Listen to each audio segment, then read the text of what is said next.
Bienvenidos al primer episodio de Razones para Creerle, donde te cuento lo que no te enseñaron. Y me siento bien de iniciar este proyecto, el que ha sido elaborado y cuidadosamente compuesto para ti y para mí. Hoy vamos a hablar de identidad. Bueno, hablemos desde una perspectiva no dogmática. Son mis opiniones que para nada tienen que ver con dogmatizar ni doctrinar a nadie, así con un aspecto riguroso o de carácter. Vamos a disfrutar del análisis que tenemos ahora mismo sobre la mesa. ¿Qué es identidad? Vamos a hablar desde el punto de vista más básico y según nos permita el espacio vamos a ir a lo hondo. Identidad, empezando así, vamos a decir, googlísticamente hablando, es un conjunto de códigos, de rasgos, digámosle así, que describen o que ubican al individuo en tiempo y espacio. Entonces, para decir esto, existen, según la observación que podemos hacer de cualquier individuo, de la sociedad en sí, diferentes formatos de identidad, diferentes maneras de identidad. Desde mi entender, existe una identidad aterrizada, muy terrenal, muy contextualizada a mi entorno, que llamémosle identidad social o identidad circunstancial, mientras que también como seres esenciales que somos, como seres energéticos que somos, poseemos o somos una identidad esencial, una identidad que trasciende, como ya hemos planteado anteriormente. Somos seres que venimos desde una parte energética y nos ubicamos en una existencia física. Pero ¿qué es la identidad y cómo nosotros la descomponemos para poderla entender, así como a manera de una ingeniería inversa? Bien, la identidad, en eso de ser un conjunto de rasgos, pues podemos ubicarla partiendo de la identidad circunstancial como un conjunto de códigos, porque estos rasgos son nada más y nada menos que particiones de una programación, y toda programación se compone de un código de programación, de un lenguaje de programación. Entonces, no podemos obviar códigos fundamentales como quiénes somos a nivel biológico, a qué especie correspondemos como ser humano. Como decimos científicamente hablando, nosotros somos animales, somos del reino animal, tenemos un cuerpo de sangre caliente, somos bípedos, homínidos, según esas teorías que andan por ahí. La verdad es que somos de carne y hueso. Corre sangre por nuestras venas, eso lo definen los códigos biológicos, y como seres humanos tenemos una parte emocional que cultiva valores, que cultiva buenas maneras, cultura y costumbre y tradición, y todo eso se imprime en nuestra parte emocional. Para referirnos entonces respecto a estos rasgos, estamos hablando de una codificación cultural, el código cultural. Pero nosotros también tenemos, en un nivel mucho más elevado del individuo, la parte del raciocinio, de la lógica, del pensamiento más allá de nuestro entorno o necesidades inmediatas. Tenemos lo que sería la interpretación. La interpretación de todo mi entorno cultural en relación a mi código biológico da como resultado un código simbólico. El código simbólico es la manera como yo interpreto la realidad, que va a depender mucho de la cultura en la que yo he sido formado, además del agregado de quién yo soy en virtud de género, varón o hembra. No es lo mismo cómo yo interpreto la realidad dependiendo de mi cultura. Es decir, esto todo tiene una subjetividad que juega con la objetividad y que describe al final de cuentas de lo que nosotros estamos hablando, que es el tema de la identidad. Cada uno de estos códigos opera en un nivel humano distinto. Como nosotros hemos escuchado hablar anteriormente, esa tricotomía que somos, espíritu, alma y cuerpo, en el lenguaje más coloquial y más común de la cristiandad. De la misma manera somos Nefesh, Ruach y Neshama, y seguimos con el mismo modelo tripartito, como le llamamos. Y cada uno de estos tres niveles sugiere exactamente tres fases humanas que integran un solo individuo. Así que tenemos a lo más inmediato desde la tierra hacia lo más sublime. Tenemos la parte material, la parte en la que nosotros somos ese cuerpo de carne y hueso. Tenemos en el aspecto emocional el nivel de la operatividad del código simbólico, del código cultural, donde nosotros formamos valores, y ya lo antes dicho. Y luego tenemos en la parte de la mentalidad superior, del tope del ser humano, donde nos diferenciamos del animal, en la parte de cómo interpretamos la realidad. Pues nosotros los seres humanos tenemos mucha interpretación de la realidad en relación a quienes cada uno de nosotros somos. Cada cabeza es un mundo. ¿Por qué hablamos de estos detalles y decimos tantas cosas partiendo de la necesidad de comprender el tema que hemos puesto hoy sobre la mesa? Porque nosotros hoy estamos hablando de identidad. Porque así somos, razones para creerle. Nosotros le buscamos la quinta pata al gato de alguna manera para que podamos desarrollar el pensamiento profundo, y como lo prometido es deuda, hemos prometido contarte lo que no te enseñaron. ¿Por qué es importante yo saber quién soy? Porque a partir de esta codificación, de esta programación respecto a quién yo soy, de dónde vengo y a dónde voy, que es en las preguntas existenciales en las que nosotros resumimos el tema de la identidad. ¿Por qué es importante? Bien, el que no sabe a dónde va, ya llegó. Prácticamente es un individuo que se queda sin norte, sin horizonte y sin camino. Es un individuo que perdió su sentido de propósito, y por lo tanto todas sus fuerzas y sus energías con las que vino a vivir esta vida van a quedar desmeritadas, van a quedar desaprovechadas o desperdiciadas. Todo ser humano tiene que acogerse a una identidad. ¿Cuán importante es que tengamos una identidad? La identidad es lo que va a imprimir en ti el sentido del compromiso con un proyecto, una misión, una visión y un valor, una orientación.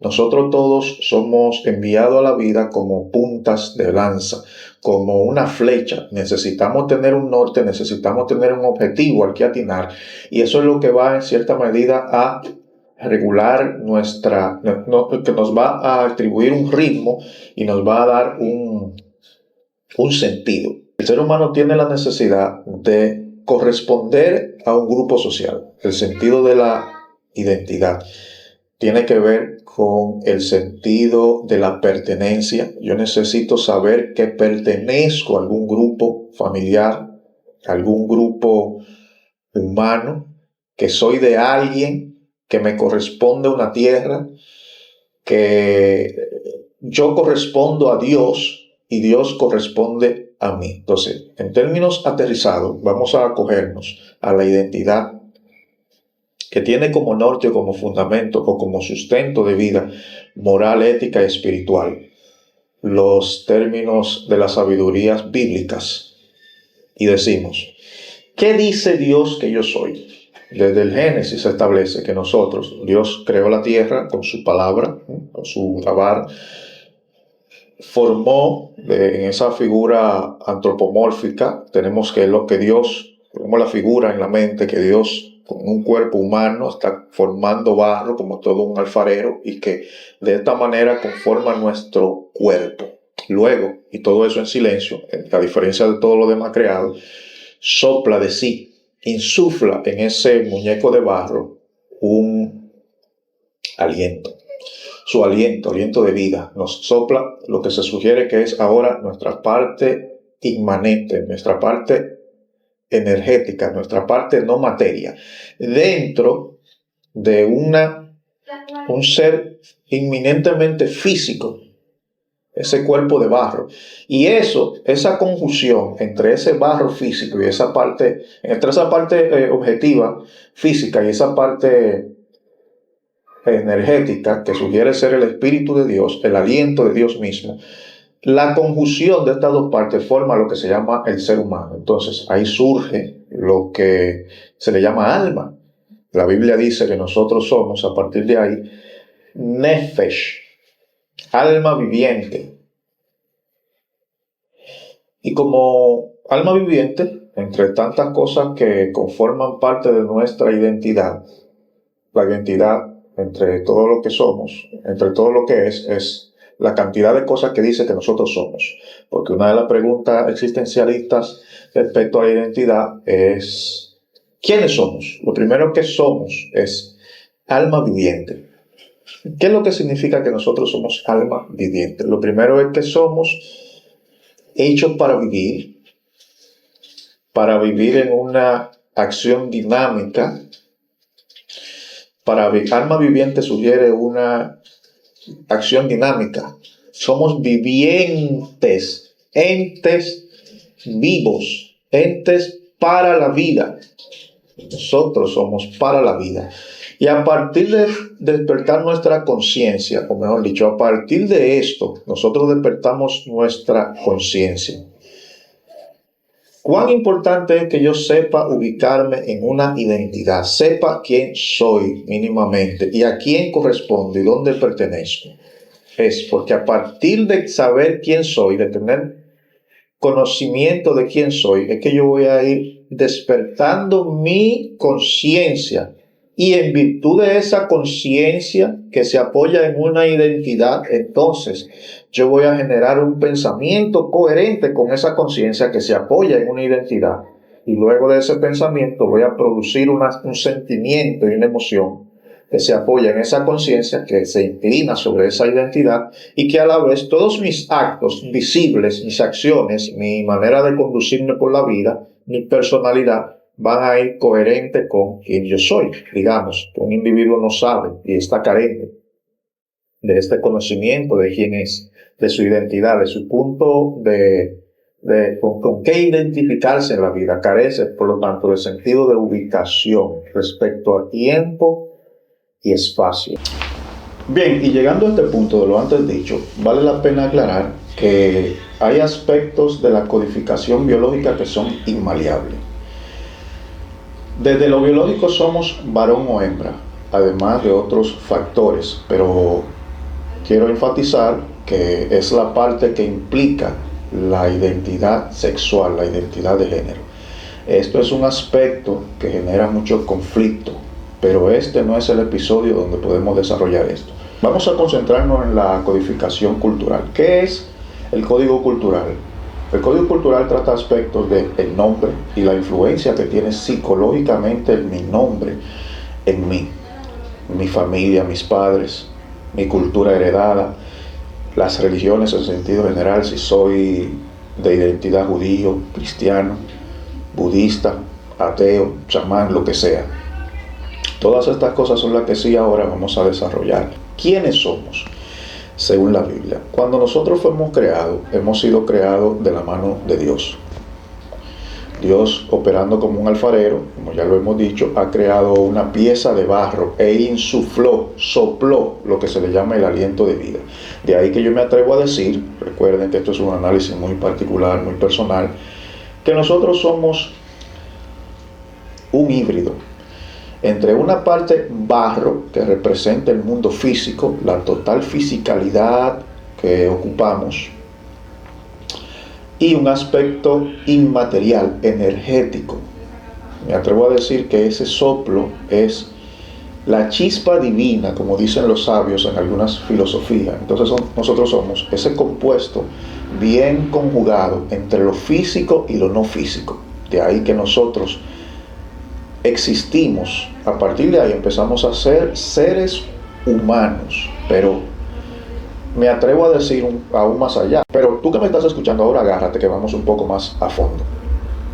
Me atrevo a decir que nosotros somos compuestos de una parte que preexiste lo físico. Por eso hemos sido insertados, por eso hemos sido descendidos, por eso hemos sido incrustados. Y es ahí que radica el desafío de nuestra identidad.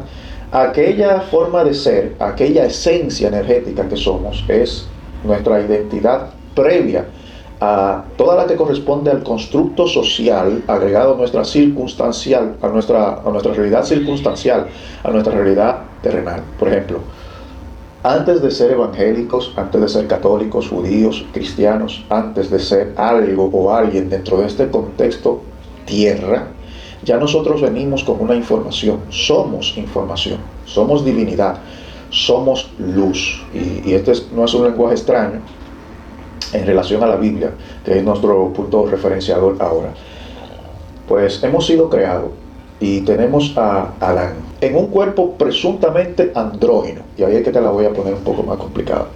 ¿Qué quiere decir andrógino? Varón y hembra, los creó Dios. Entonces, en alguna especie de sueño profundo, en alguna especie de cirugía cósmica, de Adán se puede separar un cuerpo de extremo femenino, digamos, que a partir de ahí se define, bajo la codificación biológica, varón y hembra. Eso es intangible, como ya hemos dicho. A partir de ahí, todo lo que se construye en esas mentes debe ser correlativo y correspondiente. La mente de la mujer corresponde a la mente del varón, y la mente del varón en ese mismo orden de sistemático corresponde a la mente de la mujer, y en torno a eso se va creando un campo informacional, una matriz de información que trata de interpretar el entorno, y en base a ese entorno entonces nuestras funciones sociales y nuestro desempeño como individuos, y como individuos que se ponen de acuerdo para conformar un solo ser. De ahí es que nosotros experimentamos la ilusión de la individuación, cuando en realidad somos uno, viviendo en diferentes manifestaciones corpóreas. Varón y hembra lo creó Dios, pero en esa unidad cuasi perfecta, a partir de ella se da un subfruto, que es la manifestación de nuestra identidad real. Cuando nosotros en ese escenario del Génesis somos creados, dice que somos barro, dentro del cual fue insuflado el aliento de vida, y luego dice que somos Nefesh Hayah. ¿Cómo se ha traducido la palabra Nefesh Hayah?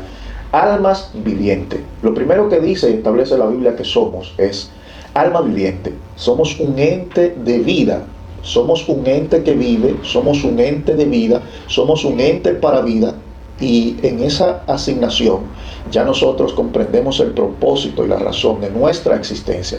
¿Para qué vivimos? Para propiciar vida. ¿Para qué vivimos? Para revelar información. ¿Cuál es el peso y la responsabilidad que tenemos? Cuidar. Tenemos la licencia de crecer, multiplicarnos y dominar. Y en cuanto a eso, somos mayordomos. Se nos está imprimiendo un quehacer. Ya se nos ha dicho qué somos. Ya se nos ha dicho quiénes somos. Somos barro y energía. ¿Quiénes somos? Somos alma viviente. ¿Cuál es nuestro rol si somos alma viviente? Todo lo que nosotros hagamos debe propiciar la vida. No es que debe propiciar la vida como un peso o un precio que pagar. Es que lo que nosotros somos, si lo somos bien, somos buenos. Porque ser bueno es hacer aquello para lo que fuiste diseñado. Entonces, en algún momento en el pasado, yo había descrito que la anaf o humildad es acogernos al rol que nos corresponde. Nosotros nacemos para acogernos al rol que nos corresponde, y eso es lo que se describe como humildad, anaf. No es realmente dar nuestro brazo a torcer y reír porque somos humildes, que no tiene nada que ver con que seamos pusilánimes o gusanos o tontos o débiles, el hecho de que seamos humildes, sino corresponder a aquella identidad con la que ya nosotros venimos, la identidad que nos ha sido impresa. Cuán importante es realmente saber quién soy y a dónde voy, porque en relación a eso es que nosotros vamos a ser óptimos en cada una de nuestras funciones, pero necesitamos realmente tener conciencia de quiénes realmente somos. Y es tan poderoso realmente la identidad que se nos construye a partir de esta guía, de la guía bíblica, del análisis de los principios desde el punto de vista de la identidad bíblica.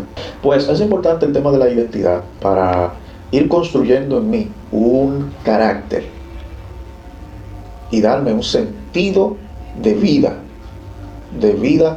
adquirida, más allá de la conciencia que yo debo tener de que ya todo lo que está creado ha sido creado para mí.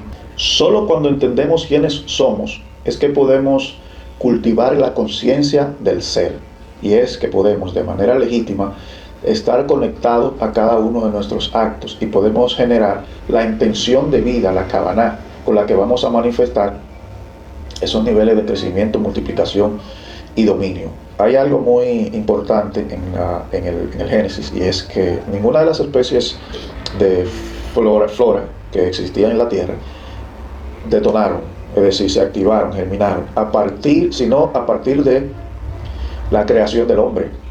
Todo estaba creado previo al hombre. El hombre fue creado de último, como corona de la creación, como se dice en el lenguaje bíblico. Pero a partir entonces de que él estuvo caminando activo sobre la tierra, es que todo lo demás que estaba de manera latente empieza a cobrar vida. De ahí es que nosotros somos alma viviente, alma para vida, porque todo lo que existe va a empezar a cobrar actividad en relación y en codependencia a nosotros. De ahí es que radica nuestra licencia de multiplicarnos y llegar al nivel del dominio. Cuando yo sé quién soy, el motor biológico, el motor interno, el motor cosmogónico de nuestro ser va a girar en coherencia cada una de sus partes. Y solo cuando todas las partes de mi sistema están en coherencia es pues que yo voy a manifestar el dominio que necesito. Y este dominio no se refiere al dominio opresor ni autoritativo de abusar de las masas o de los demás, sino el sentido de responsabilidad por la vida. Solamente dejándolo hasta ahí, ya nosotros estamos construyendo un ser humano modelo. El diseño original del creador para con la creación humana es crear una vida modelo que trasciende desde la existencia en una dimensión material hasta todos los aspectos inmateriales, produciendo una cosecha energética que aporta al gran Tikkun Olam, como le llaman los antiguos hebreos, al gran factor de corrección y aporte a un universo cada vez mejor en aspectos energéticos, y luego que todo está resuelto en el mundo invisible, entonces se manifiesta en el mundo visible, mitigando así en su paso, vida tras vida, todo lo que sería la opresión de las energías contrarias, que también están insertadas para una razón y un propósito. Cuán importante es que tú conozcas quién eres, de dónde vienes y hacia dónde vas. Eres chispa divina, vienes de él, del creador, y vas a él, pero tienes que pasar por este paréntesis retativo, por esta escuela de formación que te va a permitir cultivar conciencia a partir de tu vida, sencilla, simple o compleja, como tú quieras, pero que la disfrutes paso por paso y hora por hora. Gracias por escuchar. Nos vemos en un próximo episodio de Razones para Creerle.